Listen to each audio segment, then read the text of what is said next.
Hello everyone, our today's topic is law of multiple proportion.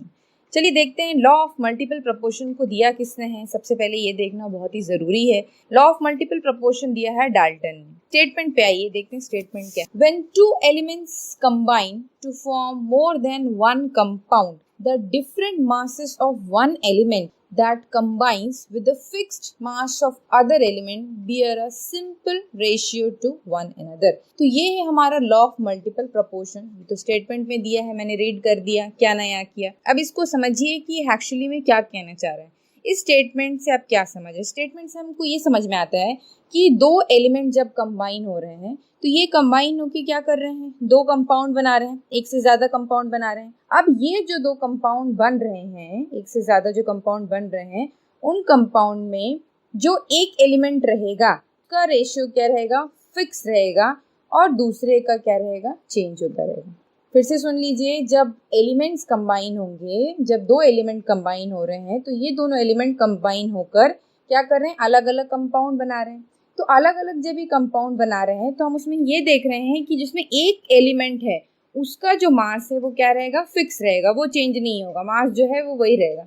लेकिन जो दूसरा वाला एलिमेंट है उसका मास क्या रहेगा, अलग रहेगा, दोनों एक का ही अलग रहेगा। अभी भी डाउट अगर दिमाग में आ रहा है तो चलिए हम एग्जाम्पल देखते। मान लीजिए कार्बन और ऑक्सीजन आपस में क्या कर रहे हैं, रिएक्ट कर रहे हैं। ये दोनों एलिमेंट रिएक्ट कर रहे हैं, या कंबाइन बोलो आप, कंबाइन करके दो कंपाउंड बन यहाँ पे फॉर्मेशन हो रहा है। एक बन रहा है CO जिसको हम कार्बन मोनोऑक्साइड बोलते हैं, और दूसरा बन रहा है CO2 जिसको हम कार्बन डाइऑक्साइड बोल रहे हैं। तो आप पहले केस में देखिए, कार्बन मोनोऑक्साइड में कार्बन का जो मास है वो क्या है, 12 है, और वहीं जो ऑक्सीजन का मास आप देख पा रहे हो वो क्या है, 16 है। क्यों 16 है? क्योंकि एक ही ऑक्सीजन है। अब दूसरे में आइए, कार्बन डाइऑक्साइड की केस में क्या है, जो कार्बन का मास है अभी भी क्या है, 12 है, जबकि जो ऑक्सीजन का मास है, कितने ऑक्सीजन यहाँ पे, O2 है, तो ऑक्सीजन का मास कितना हो जाएगा, 32।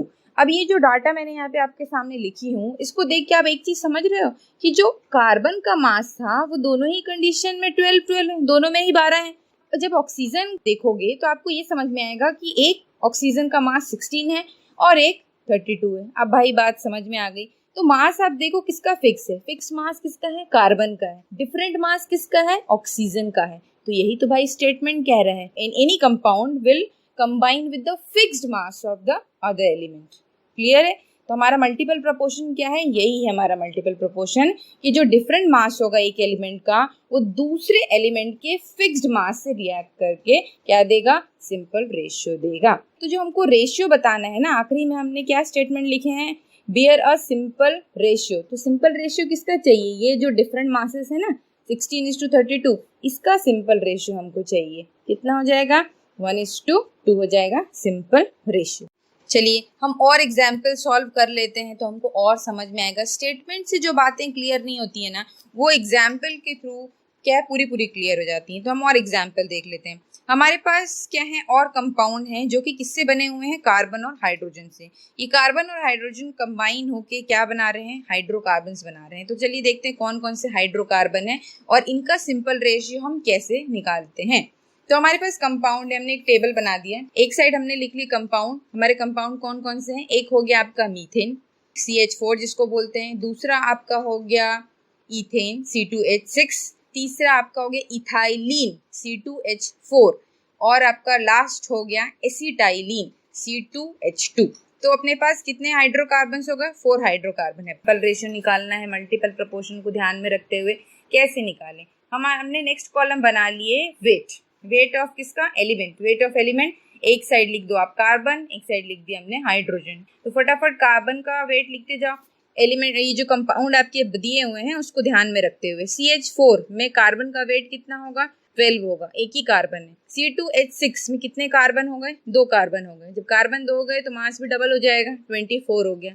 नेक्स्ट C2H4 में फिर से 2 कार्बन है, again the weight is going to be 24। अब एसिटाइलिन में भी हाउ मेनी कार्बन, 2 कार्बन, तो फिर से वेट कितना हो गया, कार्बन का जो मास है वो 24 हो गया। अब हाइड्रोजन के मास पे आ जाइए, सबका हाइड्रोजन देखते जाओ। CH4 में कितने हाइड्रोजन है, 4 हैं। C2H6 में कितने हैं, 6 हैं, बढ़िया है। C2H4 में हाउ मेनी, 4, और C2H2 में कितने हैं, 2। यहाँ तक हमने बना लिया। हम अपना नेक्स्ट कॉलम बना लेते हैं फिक्स्ड वेट ऑफ कार्बन, क्योंकि हमको फिक्स्ड वाला वैल्यू चाहिए। तो फिक्स्ड वेट ऑफ क्या लिख लिया हमने, कार्बन। नेक्स्ट कॉलम बना लो weight of hydrogen which combines with fixed weight of a carbon, और आखिरी बना लीजिए ratio of the weight of hydrogen. Okay, तो हमने ये 2 कॉलम बनाए। अब हमको ये वाले कॉलम में क्या बनाना है, फिक्स्ड वेट लिखना है कार्बन का। अब आप देख पा रहे हो जो हमने पहले वाला मास लिखे हैं पहले कॉलम में, वो एक जगह 12 है, एक जगह 24 है, ऐसा करके। तो ऐसा तो नहीं चलेगा, रेशियो निकालते टाइम हमको एक को फिक्स करना पड़ेगा। तो हमने किसके मास को फिक्स कर दिए, कार्बन के मास को कर दी, क्योंकि कार्बन के कंपाउंड है। तो चलिए कार्बन को ही फिक्स कर देते हैं। तो कार्बन के मास को फिक्स हमने कर दिया, तो ये क्या हो गया 12 12 12 12, सबका 12 हो गया, फिक्स कर। अब हमको दूसरे कॉलम में क्या करना है, किसका देखना है, हाइड्रोजन का देखना है। अब आप बहुत ध्यान से देखो ताकि आप और भी क्वेश्चन सॉल्व कर सके। अब आप देखिए पहले कॉलम में कार्बन का मास कितना था 12। अब आप देखो जो फिक्स्ड मास है वो भी कितना है 12 है। तो जो आपका हाइड्रोजन है वो क्या रहेगा 4 होगा। अब नेक्स्ट में आइए, अभी समझ जाओगे आप। नेक्स्ट में कार्बन का मास कितना है 24 है, लेकिन जो फिक्स्ड वेट है कार्बन का वो कितना है 12 हो गया, सीधे सीधे आधा हो गया। तो आपका हाइड्रोजन का जो मास है वो भी क्या हो जाएगा, आधा हो जाएगा, हाफ हो जाएगा, 3 हो जाएगा। 6 का क्या हो जाएगा 3। थर्ड कंडीशन में आइए इथाइलिन के पास, अभी भी कार्बन के पास क्या है अब 24 है, फिक्स्ड वेट हमारा क्या है 12। ये भी क्या बता रहा है कि दोनों 50% वाली कंडीशन है। तो 4 का आधा आप क्या ले लोगे 2। अब आ जाइए एसिटाइलिन C2H2 में। C2H2 वाले केस में भी क्या है, कितने कार्बन 24, फिक्स्ड वेट कितना है 12। तो हमको 2 का क्या लेना पड़ेगा, आधा लेना पड़ेगा। हमने आधा ले लिया, कितना हो गया 1 हो गया। तो आप देख पा रहे हो कि यहाँ पर कार्बन का जो वेट है वो क्या है फिक्स्ड है, और जो हाइड्रोजन का वेट है वो क्या हो रहा है, चेंज हो रहा है, डिफरेंट है, अलग अलग है। और यही तो मल्टीपल प्रोपोर्शन है।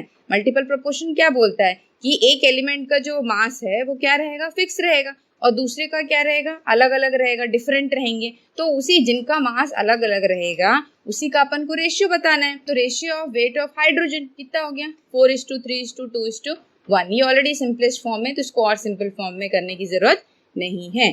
समझ गए आप, बढ़िया है। चलिए तो अब हम दूसरा एग्जाम्पल देखते हैं और क्लियर कर लेते हैं मल्टीपल प्रोपोर्शन को। मेरे पास जो दूसरा कंपाउंड है वो है नाइट्रोजन के कंपाउंड। तो ये नाइट्रोजन के कंपाउंड ऐसा वाला कंडीशन है कि nitrogen on combination with oxygen produces और गिव्स 5 डिफरेंट ऑक्साइड्स, 5 अलग अलग ऑक्साइड देता है। अब इन ऑक्साइड्स का भी कंडीशन देखते हैं कि इनका सिंपल रेशियो आता है कि नहीं आता। चलिए कॉलम बना लेते हैं फटाफट। पहले बना लेते हैं ऑक्साइड्स ऑफ नाइट्रोजन। नाइट्रोजन की क्योंकि ऑक्साइड है तो पहला कॉलम में ऑक्साइड्स ऑफ नाइट्रोजन लिखोगे। फिर वेट लिखना है किसका, एलिमेंट का, एक तरफ नाइट्रोजन एक तरफ oxygen, fixed weight of nitrogen. Next weight of oxygen which combines with fixed weight of nitrogen, मतलब कि ऑक्सीजन वाला वेट। और आखिरी में क्या लिख लीजिए, ratio of the weight of oxygen. अब देखो तो पहले सारे अपन ऑक्साइड लिख लेते हैं, कौन कौन से ऑक्साइड होते हैं। पहला जो है आपका ये हो गया नाइट्रोजन डाइऑक्साइड। तो हम ऑक्साइड्स ऑफ नाइट्रोजन फटाफट लिख लेते हैं, क्या क्या है 5 ऑक्साइड्स पहले, फिर उसके बाद आगे का सॉल्व करेंगे। तो आपका पहला ऑक्साइड जो है वो है नाइट्रस ऑक्साइड, जिसका फॉर्मूला होता है N2O। दूसरा ऑक्साइड है आपका नाइट्रिक ऑक्साइड, जिसका फॉर्मूला है NO। Die nitrogen try oxide, मतलब 2 nitrogen 3 oxygen, N2O3 formula. Fourth है नाइट्रोजन डाइऑक्साइड NO2। और लास्ट है आपका नाइट्रोजन पेंटा ऑक्साइड, मतलब N2O5। ये 5 ऑक्साइड्स हमारे पास हैं। अब हम इसका क्या करते हैं, आगे सोल्यूशन करना शुरू करते हैं। तो हमारा नेक्स्ट कॉलम जो है उसमें जिसमें हमने लिख दिए हैं वेट ऑफ एलिमेंट, एक तरफ आपने लिखी हो नाइट्रोजन का, एक तरफ ऑक्सीजन का। तो जैसा भैया ऑक्साइड दिया हुआ है क्वेश्चन को देखो, वैसा वैसा उतारते जाओ। अब देखो पहले अपन नाइट्रोजन का वेट देखो। नाइट्रोजन का वेट जो है कितना है, फर्स्ट कंडीशन में N कितने हैं, 2 N है, कितने हो जाएंगे 28। 7, देखो नाइट्रोजन का एटॉमिक नंबर क्या होता है 7 होता है, बढ़िया बात, एटॉमिक नंबर है 7। तो मास नाइट्रोजन का कितना हो जाएगा 7 + 7 14। जब N का मास 14 है तो N2 का मास कितना हो जाएगा, डबल हो गया 28 हो गया। जो N2 का मास है वो लिख दिया हमने 28। नेक्स्ट आओ पहले नाइट्रोजन का लिख लेते हैं। अब NO में नाइट्रोजन का मास कितना, एक ही N है, मास कितना हो जाएगा 14 हो जाएगा। थर्ड वाले में N2O3 में कितने नाइट्रोजन है, 2 नाइट्रोजन है, मास फिर से क्या हो गया 28। NO2 में नाइट्रोजन कितने हैं, 1 नाइट्रोजन है, तो मास कितना हो गया 14 हो गया।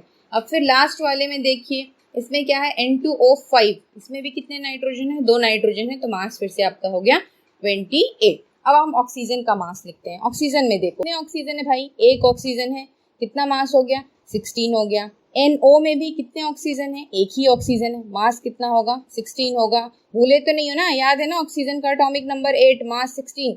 अब N2O3 में कितने ऑक्सीजन है, 3 ऑक्सीजन है तो कितना हो जाएगा 48, मल्टीप्लाई करते चलो। अब O2 है यहाँ पे नेक्स्ट, NO2 में कितने ऑक्सीजन है 2 ऑक्सीजन है भैया 32 हो गया। अब N2O5 में कितने हैं 5 हैं, कितना हो जाएगा 80 हो जाएगा। तो उसको क्या करो मल्टीप्लाई करते जाओ तो आपका अपने आप आपको मास समझ में आ जाएगा।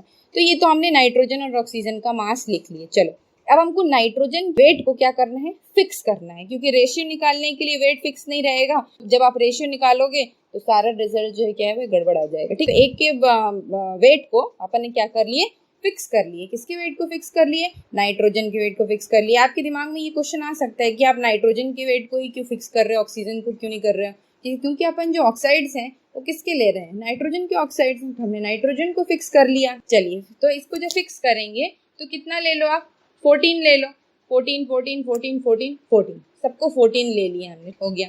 अब ऑक्सीजन का वेट कैसे निकालेंगे, कैसे बताया मैंने आपको, आपका ये जो है नाइट्रोजन का वेट जहाँ पे आप लिखे थे 28, उसको कंपेयर करो किससे फिक्स्ड वेट वाले से। एक का है 28 और दूसरा वाला फिक्स्ड वेट है 14। आप देख पा रहे हो आधा है, 50% वाली कंडीशन है। इसका मतलब कि ऑक्सीजन का जो भी वेट होगा उसको उसका 50% आपको लेना है, मतलब उसका आधा लेना है। ऑक्सीजन का वेट कितना दिख रहा है 16 दिख रहा है, कंडीशन क्या हो जाएगी 8। अब दूसरे वाले में देखो, दूसरे में NO में कितना है यहाँ पे नाइट्रोजन 14, फिक्स्ड वेट भी कितना है 14 है। ठीक है, मतलब कोई चेंज नहीं, जैसा लिखा है वैसे ही लिख दो। तो ऑक्सीजन का वेट क्या हो जाएगा 16 हो जाएगा। N2O3 में फिर से देखिए 28 है नाइट्रोजन का मास, फिक्स्ड वेट कितना है 14, फिर से क्या हो गया 50% वाली कंडीशन आधा, तो 48 का आधा 50% कितना हो जाएगा 24 हो जाएगा। नेक्स्ट में देखिए 14 है, फिक्स्ड भी कितना है 14 है, कोई बदलाव नहीं, no change, it will remain 32। Okay, now see the last one 28 14, इसमें भी अपन को क्या कंडीशन दिख रही है हाफ वाली कंडीशन दिख रही है।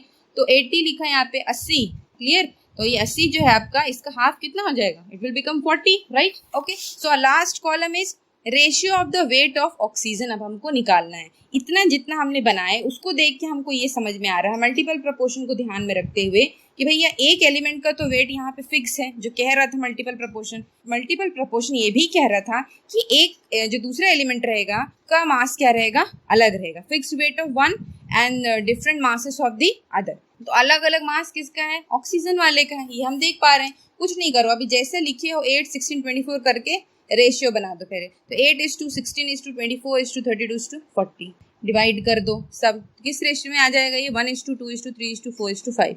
तो उसको अब याद मत करना, अब बोलोगे अब 1 कहाँ से आ गया, 8 का टेबल पढ़ दिया मैंने, 8 का टेबल तो सबको आता है, तो 8 का टेबल पढ़ दो। 8 1 जा 2 जा 3 जा 4 जा 5 जा। अगर कहीं कंफ्यूजन हो कि आपने तो देख कर बोल दिया मैडम जी, तो ये हो गया 8 1 जा 2 जा 3 जा 4 जा एंड 5 जा। So your ratio will become simple ratio, और यही है मल्टीपल प्रोपोर्शन कहता है। सिंपल रेशियो क्या आ गया आपका 1:2 3 4 5। बढ़िया आंसर। अब चलिए ये दो आपने देख लिया और सुन भी लिया मैंने जो इतना सारा बोला आपको, तो इतना सारा सुनने के बाद और समझने के बाद और इतना पेशेंस रखने के बाद आपको अब एक क्वेश्चन और करना है खुद से, क्या आप उसको कर पा रहे हो या नहीं, आपको चेक कर। चलिए तो आप एक क्वेश्चन देख लीजिए, बस क्वेश्चन बोलूंगी मैं, इसके बाद आपको ज्यादा नहीं बोलूंगी, ठीक है, बहुत सुन लिया आपने। तो आपका जो क्वेश्चन है वो ये है कि copper reacts with chlorine to form cuprous chloride, formula भी बता दी मैंने। चलिए Cu2Cl2 and cupric chloride CuCl2, find the simple ratio. ये छोटा सा 2 लाइन का क्वेश्चन है आपका, जूझिए और इसका आंसर फाइंड आउट करो and tell me the answer what is going to be the ratio. Okay, thank you so much.